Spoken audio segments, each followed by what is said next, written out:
कल हमारे दोनों माननीय प्रभारी सह-प्रभारी द्वय एयरपोर्ट से उतर के सीधे कोलेबिरा सिमडेगा के दौरे पर गए, जहां से हम लोगों का पूर्व कार्यक्रम निर्धारित था। संवाद आपके साथ जो लगातार रामगढ़, हजारीबाग, चतरा, लातेहार, गढ़वा, पलामू, लोहरदगा, गुमला, कुट्टी होते हुए हम लोग सिमडेगा पहुंचे। वहाँ प्रोग्राम खत्म होने के बाद रात को 7:30 बजे से 10:30 बजे तक गहन मंथन चिंतन पॉलिटिकल अफेयर्स कमेटी की बैठक में किया गया और विधानसभा चुनाव को लेकर महत्वपूर्ण रणनीति बनाई गई।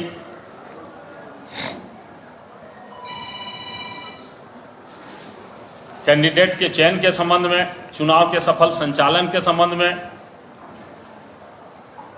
बहुत सारी उनके कार्यकर्ताओं के जो चयन में या अभ्यर्थियों के चयन में जो क्राइटेरिया अपनाई जाएगी, उन सारे बिंदुओं पर सभी के महत्वपूर्ण विचार आए। अंत में वहाँ 2 महत्वपूर्ण प्रस्ताव, आज वहाँ एक महत्वपूर्ण प्रस्ताव पारित हुआ था कि तमिलनाडु, आंध्र प्रदेश और बिहार की तर्ज पर झारखंड में भी सरकार पिछड़े वर्ग के कल्याण के लिए एक अलग पिछड़ा वर्ग कल्याण मंत्रालय का गठन करने हेतु माननीय मुख्यमंत्री से प्रतिनिधिमंडल मिलेगा और उन्हें ज्ञापन देकर पिछड़े वर्ग के हितों के लिए अलग मंत्रालय गठन करने की मांग की जाएगी। साथ ही साथ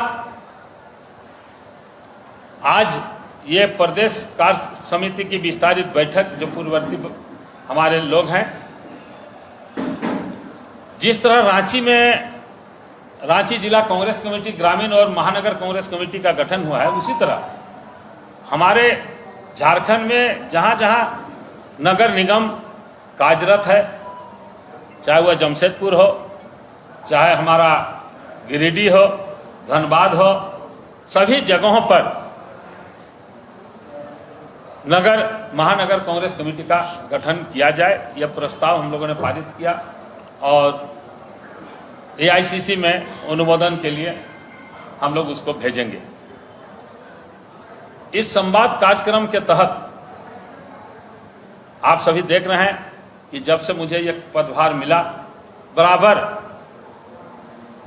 जिले का दौरा कार्यक्रम हो रहा है और लोगों से संवाद का कार्यक्रम हो रहा है, और जिससे क्षेत्र के कार्यकर्ताओं में काफ़ी उत्साह है, काफ़ी उमंग है और लग रहा है कि हम लोग जो ये गठबंधन की सरकार हमारी है, जिसमें माननीय हेमंत सोरेन जी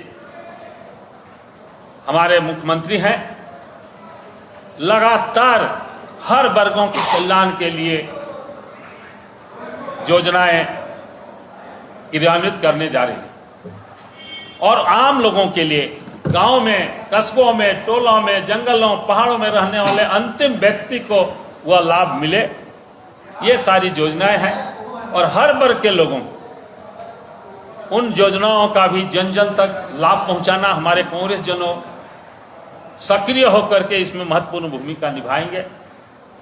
विशेष हमारे जो 2 प्रभारी आए हैं, माननीय सप्तगिरी शंकर कैला जी, ये हमारे उड़ीसा से एकमात्र सांसद हैं। इनके पिताश्री 62 और 67 में 2 बार सांसद रह चुके हैं, विधायक रहे हैं, मंत्री रहे हैं, और ये भी जनजाति क्षेत्र से अपना प्रतिनिधित्व करते आ रहे हैं। हमारे डॉक्टर श्री बेला जी पर ये AICC अनुसूचित विभाग में संयोजक रहे हैं। कई जगह स्क्रीनिंग कमेटी के चेयरमैन या मेंबर के रूप में काम दोनों ने किया है। एक साथ बहुत अच्छा समन्वय दोनों में है। और माननीय पर हमारे अध्यक्ष खड़गे साहब द्वारा या AICC के द्वारा जो भी दायित्व इन लोगों को सौंपा गया, बहुत ही सफलतापूर्वक सभी जगह इन लोगों ने उसका निर्वहन किया। ऐसे दोनों अनुभवी हमारे प्रभारी के रूप में आए हैं। एक और हमारे आदरणीय श्री मीर साहब हैं जो अभी चुनाव लड़ रहे हैं। इस समय करीब 17 को रिजल्ट आने वाला है, तो तब तक है 18 को, तब तक ये लोग पूरे झारखंड में दौरा काम करेंगे और सभी कांग्रेस जनों के साथ संवाद करने का काम करेंगे, ताकि सही झारखंड प्रदेश कांग्रेस कमेटी की ओर से, चयन समिति की ओर से एकदम सही कांग्रेस जनों को आगामी विधानसभा चुनाव में टिकट दिया जा सके और हम सभी गठबंधन के साथी मिलजुल करके जीत के पुनः हम लोग सरकार बना सके। इन्हीं चंद शब्दों के साथ मैं अपने हमारे अध्यक्ष जी पूरा विस्तार में ये बता दिए कि हम लोग का जो महत्वपूर्ण मीटिंग हुआ है उसमें क्या क्या रेजोल्यूशन पास हुआ है, हम लोग क्या करना चाहते हैं। अभी कुछ दिनों पहले हम लोग का शीर्ष नेतृत्व के साथ मीटिंग हुआ था, जिसमें डॉक्टर श्री वल्लभ प्रसाद जी को एंड मुझे हमें झारखंड भेजा गया है, ताकि इलेक्शन जो आने वाली है उसके लिए जो जो कमिटीज़ बनानी है, टिकट चयन में जो पीसी की कमिटीज़ हो, स्क्रीनिंग कमिटीज़ हो, बाकी हम लोग के अन्य कमिटीज़ भी हैं, जैसे कैंपेन कमेटी, मैनिफेस्टो, हम लोग का नैरेटिव क्या होगा, कौन से मुद्दों लेके लोगों तक पहुंच पाएँ, ये प्रदेश कांग्रेस कमेटी को मदद करने के लिए, उनको गाइड करने के लिए हमें यहाँ भेजा गया है। एंड हम लोग को भी ये दायित्व है कि हम हर जिला स्तर में जाके जो हम लोग के कार्यकर्ता हैं जिसका विनेबिलिटी प्रोबेबिलिटी ज़्यादा है, ठीक व्यक्ति को चयन करके हमें उसे किसी टिकट दे पाए। और हमारे जो इंडिया अलायंस के साथी हैं JM के, उनसे भी डिस्कस करके हम कैसे जो सीट पे हम लोग जीत सकते हैं, जो जिसमें हम लोग मजबूत हैं, वहाँ का टिकट डिस्ट्रीब्यूशन कैसे होगा, उसका कोऑर्डिनेशन कैसे होगा, बातचीत कैसे आगे बढ़ेगी, इसका एक बैकग्राउंड के लिए हम लोग का ये ट्रिप था, हम लोग का दौरा था। एंड आगे दिन में हम लोग हर एक जिला जाने की कोशिश करें, हर एक संभाग जाने की कोशिश करेंगे। एंड हम लोग को पूरा उम्मीद है, हम लोग कांग्रेस पार्टी की तरफ से, ये जो 4 राज्य में चुनाव होने वाला है, जम्मू कश्मीर, हरियाणा, महाराष्ट्र एंड झारखंड, ये चारों राज्य में इंडिया अलायंस काफ़ी अच्छा प्रदर्शन करेंगे। एंड हमें उम्मीद है कि चारों राज्य में इंडिया अलायंस की सरकार बनेगी। हरियाणा में हम लोग का गठबंधन नहीं है, बट हम लोग कोशिश कर रहे हैं आम आदमी पार्टी के साथ सीट शेयरिंग का कुछ बात हो। बट बाकी 3 राज्य में हम लोग जो 2024 लोकसभा इलेक्शन में ये निर्णय लिया था कि इंडिया अलायंस के गठबंधन में हम लोग NDA के मोदी सरकार को हम परास्त करेंगे, उसी का प्रयास है। एंड ये कार्यक्रम हम आगे बढ़ाते आ रहे हैं। एंड हमें पूरा उम्मीद है, यकीन भी है कि इन 4 राज्यों में हम लोग की सरकार होगी। एंड इसका आपको पहला सुरेख भी मिल गया होगा। हर बार जैसे झारखंड, महाराष्ट्र का इलेक्शन हरियाणा के साथ हुआ करता था, इस बार वो लोग डिवाइड कर दिए हैं। पहले हरियाणा और जम्मू कश्मीर का इलेक्शन किए हैं, महाराष्ट्र का चुनाव और झारखंड का चुनाव अभी तक डिक्लेयर नहीं किए हैं। राहुल जी को LOP बनने के बाद आपने देखे होंगे कैसे मोदी जी की सरकार ये अपना जो रुकवा था, जो 2019 में उनका जो कार्यक्रम था, वो धीरे धीरे समाप्त होने जा रहा है। इसका उदाहरण है, आप लोग जानते होंगे, ब्रॉडकास्टिंग बिल अश्विनी वैष्णव जी जो लेके आए थे, जो आप लोग के प्रिंट के मीडिया भाई बहनों के लिए सबसे बड़ा आपत्तिजनक था, उसको उन्होंने विड्रॉ कर लिया। दूसरा जो वफ़क़ बिल था, आपको याद होगा कश्मीर का जब बिल लेके आए थे तो एक दिन में पारित किया था, बट अभी इसको जॉइंट पार्लियामेंट्री कमेटी में भेजे हैं। तीसरी बात, जो लैटरल एंट्री हम लोग बात कर रहे थे, IAS ऑफिसर्स का जो directors, joint director, secretary, under secretary level का जो नियुक्ति करने वाले थे, एक ट्वीट राहुल जी ने किया कि आप रिजर्वेशन ख़त्म कर रहे हो, एंड ये मोदी सरकार उनको मानना पड़ा। एंड ये वाला स्कीम भी लैटरल एंट्री जो IAS ऑफिसर लोग का जॉइंट सेक्रेटरी लेवल में पोस्ट था, उनको भी ये वापस लेना पड़ा। जाति जनगणना जो हम लोग बार बार उठाते आ रहे हैं, हमारे नेता राहुल गांधी जी भी बार बार बोलते आ रहे हैं, अब RSS के मंथन में उनको ये बोलना पड़ा कि जाति जनगणना देश के लिए ज़रूरी है। ओल्ड पेंशन स्कीम, आप जानते हो, ये ओल्ड पेंशन स्कीम कांग्रेस के जितने राज्य हैं हम लोग पारित करते आ रहे हैं।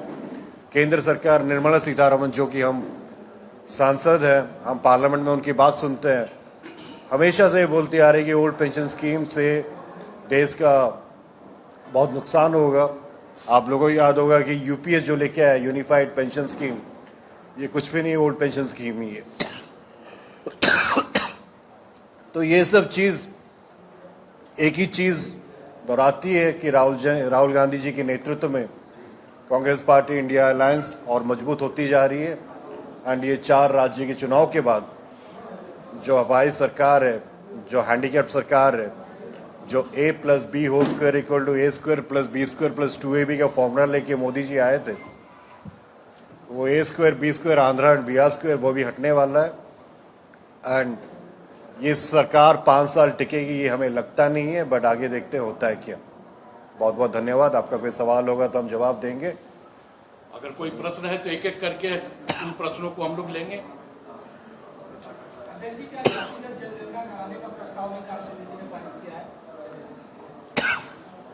हाँ, जातिगत जनगणना के लिए हम लोग का कैबिनेट में डिसीजन हो चुका है क्या? हो गया है ना? आप असेंबली में क्वेश्चन भी किए थे इसका पहले।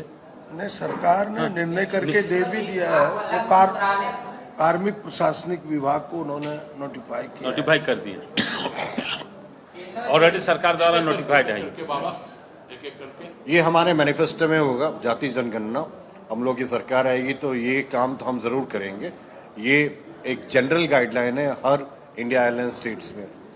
मेरा सवाल है कि कैसे सीटें गठबंधन में सीटें जिसका फेरबदल होना चाहिए, और कैसे सीटें जिस पर जेवीएम का दावा है, लेकिन कांग्रेस के नेता चाहते हैं कि झारखंड कांग्रेस के नेता चाहते हैं कि पार्टी उस सीट पर अपना दावा करे, जैसे रांची की सीट, उसको लेकर भी लगातार कांग्रेस ये मांग कर रहे हैं कि इस बार रांची जैसी शहरी सीट पर कांग्रेस गठबंधन के तहत अपना उम्मीदवार। देखिए, ये सब चीज़ हम लोग का आपको प्रोसेस बता देता हूँ। ये India alliance national level alliance है जो कि हम झारखंड में भी ये पालन करने वाले हैं। तो उसके लिए हम लोग जैसे महाराष्ट्र में किए थे कोऑर्डिनेशन कमेटी, जो अलायंस का डिस्कशन करेंगे, वो कोऑर्डिनेशन कमेटी का गठन हम लोग, हमारे जनरल सेक्रेटरी साहब कल आ रहे हैं, उनसे चर्चा होने के बाद एक कोऑर्डिनेशन कमेटी होगा जो कि JMM के साथ आलोचना करेगी कौन कौन से सीट में। हम चाहते हैं कि JMM भी जीते, हम भी जीते। हम जहाँ पे मजबूत है हम वहाँ पे लड़े, JMM जहाँ मजबूत है वो लड़े, हमारे दूसरे अलायंस को कोई सीट देना तो दे। लेकिन ये चर्चा होगी जब ये कमेटी एंड JMM की कमेटी डिस्कस करेंगे। आज के दिन में मेरे से आप पूछोगे रांची का सीट या कोई सीट, ये हम बता नहीं पाएंगे। बट जब हमारी कमेटी बनेगी, जब JM की शीर्ष नेतृत्व वो डिस्कस करेंगे, हम आपके सामने आएंगे कौन सा सीट कांग्रेस लड़ रही है, कौन सा सीट JMM लड़ रही है, और कोई दल इंडिया अलायंस के अंतर्गत इस चुनाव में एक साथ लड़ रहा है, वो कमेटी डिसाइड करेगी। सवाल है मेरा कि आप कह रहे अलग से मंत्रालय होना चाहिए पिछड़ा वर्ग आयोग एक छोटा सा अनुशंसा किया था कि कई राज्यों में पिछड़े बच्चों को उम्र सीमा में छूट दी जाएगी। सरकार तो एक संकल्प जारी करेगी, हो जाएगा, पर वो पिछले कई महीनों से आपके सरकार के पास पड़ा हुआ है, उस पर कोई ध्यान नहीं। इस पर भी हम लोग माननीय मुख्यमंत्री से हम लोग बात करेंगे। जो उम्र सीमा में दूसरे स्टेट में 5 वर्ष का छूट है, यहाँ भी प्रतियोगिता परीक्षा में होना चाहिए। जब मैं पिछड़े वर्ग आयोग का सदस्य था तो हम ही लोगों ने इसको पास कराया है। करीब 3 महीना मैं वहाँ रहा, उसके बाद फिर मैंने त्यागपत्र देके ये जब जवाबदेही मिली तब आया। और उसी पहले भी जब मैं पहली बार था उस समय भी हमने OBC को 27% आरक्षण देने की बात विधानसभा में हमारे माननीय विधायक लोग, उपनेता बराबर उठाते रहे हैं। पार्टी की ओर से भी, संगठन की ओर से भी उठाया गया है। उसके लिए हम लोगों ने आंदोलन भी किया है और विधानसभा से पारित भी हुआ। किस तरह बीजेपी सरकार द्वारा बीजेपी उस समय जो गवर्नर थी इसको पारित करने का काम नहीं किया, पुनः लौटा दिया। फिर पुनः हम लोग कैबिनेट से यह गठबंधन की सरकार ने 27% के लिए अपना प्रस्ताव पारित करके भेज दिया है। तो पिछड़े वर्ग के लिए जो है अभी जब तक ये काम अभी हमारे मैनिफेस्टो में भी था, जेएमएम के भी मैनिफेस्टो में था, इसलिए प्रमुखता के साथ संगठन की ओर से भी और सरकार की ओर से भी इस पर हम लोगों ने पहल किया। अब जो है दूसरे स्टेट में पिछड़े वर्गों की संख्या अभी काफ़ी ज़्यादा है, तो उनके हित के लिए भी ये पिछड़ा वर्ग कल्याण मंत्रालय अलग जब घोषित बनेगा तो उनके एक अलग सेक्रेटरी होंगे, उसका एक अलग निर्देशालय होगा। पिछड़े वर्ग के हितों के लिए वे बहुत सारे कार्यक्रम चलाए जाएंगे जिससे पिछड़े वर्ग के लोगों को लाभ होगा। झारखंड में लेकिन पिछड़ा वर्ग आपस में बिखरा हुआ दिख रहा है। एक तो ये है कि जो कुछ पिछड़ा वर्ग में है वो अपने आप को एसटी का दर्जा चाह रहे हैं। मुख्यमंत्री सीधा इनकार कर देते हैं कि हम लोग तो यहाँ पे फंसे हुए, तुम लोग कहाँ आ रहे धक्का धुक्की करने। देखिए सबका अपना अपना ये है, मांग रख सकता है। आज तो यही बात तो थी ना, बिहार में जब हम लोग एक साथ थे तो झारखंड अलग प्रांत की बात करते थे तो कभी नहीं बोलते थे। यहाँ तक क्या तक नहीं लोगों ने इसके लिए अपना ये किया कि हम लोग झारखंड किसी कीमत पर होने नहीं देंगे। लेकिन एक समय आया कि हमारा झारखंड अलग हुआ। अंग्रेज लोग चाहते थे कि भारत एक अलग स्वतंत्र देश बने, भारत को आज़ादी मिले, तो इसीलिए ये जो है एक समाज का ये मामला है। समाज अपने हक अधिकार के लिए जो पूर्व में वह एसटी की सूची में था उसके लिए वह मांग कर रहा है।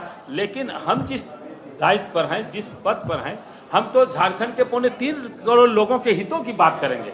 उसमें सब वर्ग के लोग आएंगे, उसमें आदिवासी के भी हित की बात करेंगे, पिछड़ों के हित की बात करेंगे, सवर्णों के हित की बात करेंगे, दलितों के हित की बात करेंगे। हम तो सबके लिए हम लोग हैं। इसमें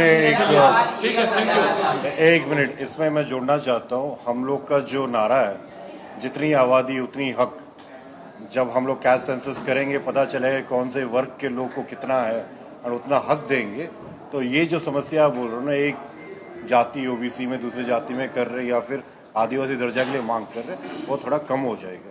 इसलिए हम कैश सेंसस चाहिए ताकि पॉलिसी इंटरवेंशन करके जिस आबादी को जितना हक मिलना था वो हम लड़ेंगे उसके। किस स्थिति में वो है, किस कंडीशन में, ये भी पता चले। सॉरी, सीटिंग विधायकों को लेकर भी समीक्षा की जाएगी। टिकट बंटवारे तो क्या लगातार 2 दिनों से झारखंड दौरा कर रहे हैं, बैठके कर रहे हैं, तो क्या सीटिंग विधायकों को लेकर भी टिकट के लिए समीक्षा पार्टी करेगी?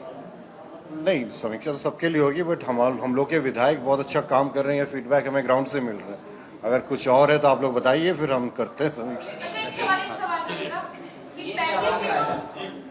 35 सीटों पर लगातार आप लोग दावा कर रहे हैं कि चुनाव लड़ेंगे। झारखंड मुक्ति मोर्चा का कहना है कि बड़े भाई की भूमिका में रहेगा, तो क्या कांग्रेस कॉम्प्रोमाइज करेगी आने वाले समय में अगर झारखंड मुक्ति मोर्चा ज्यादा सीटों पर दावा करता है? नहीं, कॉम्प्रोमाइज करने की बात नहीं, हमें ग्राउंड रियलिटी देखना पड़ेगा। खाली सीट लेने से कोई फायदा नहीं है, हमें जो कन्वर्ट होता है ना, कन्वर्टिबिलिटी पे हमें ध्यान देना चाहिए।